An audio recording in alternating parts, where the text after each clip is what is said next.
Welcome to the Banker Lamp. Please enjoy the video. In this video, I will explain how to make bloom effect in Premiere Pro full guide.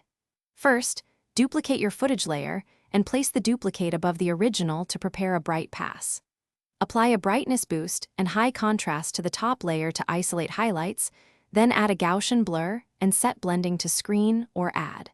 Tweak intensity and blend until highlights glow naturally without overpowering the scene.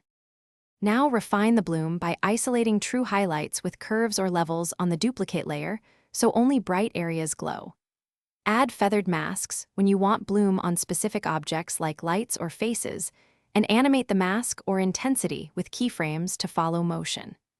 Use blend modes like screen or add, and adjust opacity for a subtle finish that enhances mood without washing out the image.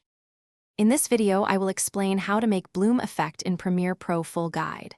Quick recommendation: if you enjoy reading on breaks between renders, the Kindle Paperwhite makes downtime cozy and portable.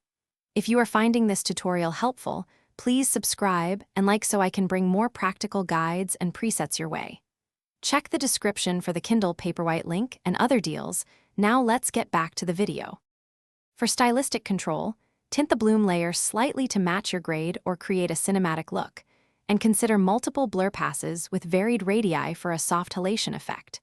Combine these with mid-tone contrast tweaks so the subject remains clear and detailed.